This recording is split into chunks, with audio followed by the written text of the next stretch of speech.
Ever wondered what it was really like to be a medieval executioner?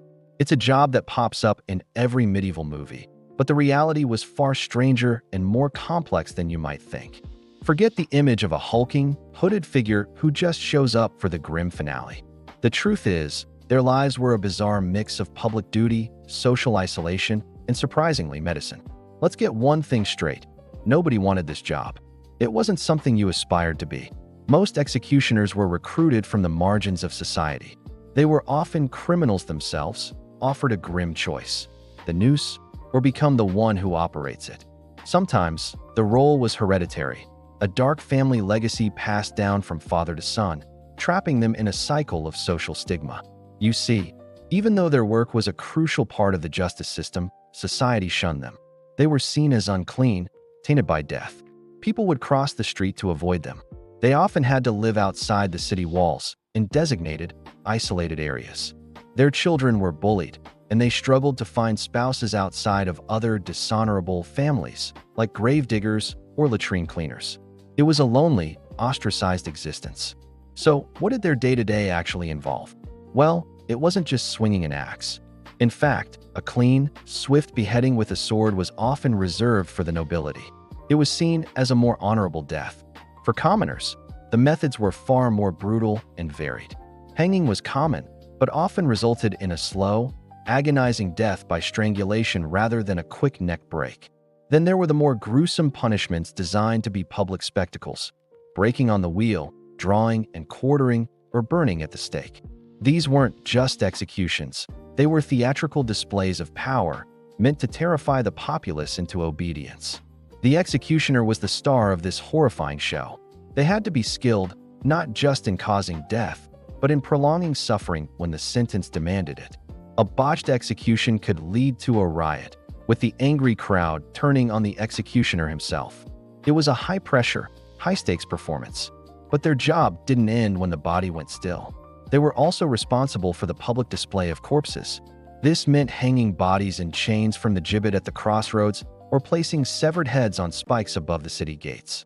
These grim decorations served as a constant, rotting reminder of the price of crime. It was a messy, thankless task that further cemented their unclean status. Now, here's the part that might really surprise you. Beyond the scaffold, many executioners doubled as doctors. Yes, you heard that right. Because they were shunned by society, they existed outside of the normal guilds and regulations. This gave them a strange kind of freedom.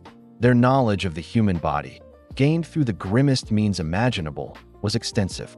They were experts in anatomy, bones, and muscles. People who couldn't afford a university-trained physician or who had ailments that regular doctors couldn't fix would secretly visit the executioner. They were known as skilled bone setters, treating fractures and dislocations with surprising proficiency.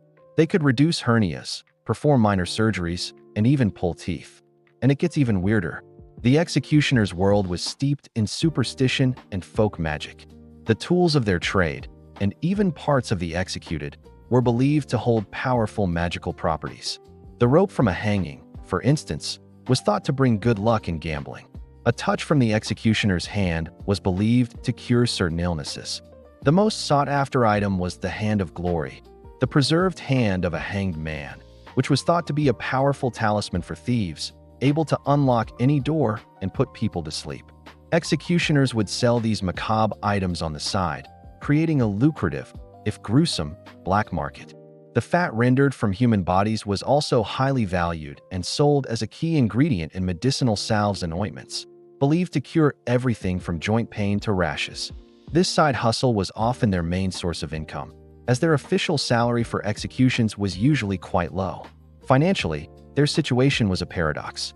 While their official pay from the state was meager, their side businesses could be very profitable. They collected fees for specific tortures, sold the clothes of their victims, and profited from their medical and magical enterprises. Some famous executioner dynasties, like the Sanson family in France who served for generations, became quite wealthy. But this wealth couldn't buy them respect or acceptance. They remained pariahs, trapped in a gilded cage of social isolation. They could host lavish parties, but only other outcasts would attend.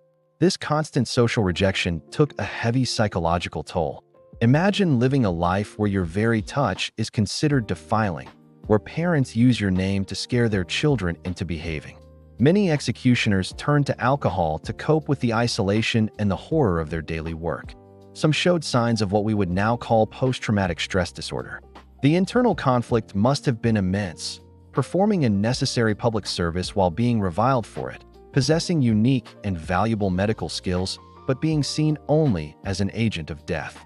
The life of a medieval executioner was a tapestry woven with threads of duty, horror, skill, and deep loneliness. They were the ultimate outsiders, living in the shadows of the society they served. They were part doctor, part magician, part monster in the public eye. A necessary evil, whose story reveals the darkest corners of medieval justice and the complex, often contradictory, nature of society itself. So the next time you see that hooded figure in a movie, remember the real person who might have lived that life. A life far more complicated and tragic than any fiction. Thanks for watching. If you found this dive into the dark side of history interesting, don't forget to hit that like button and subscribe for more untold stories from the past. See you next time.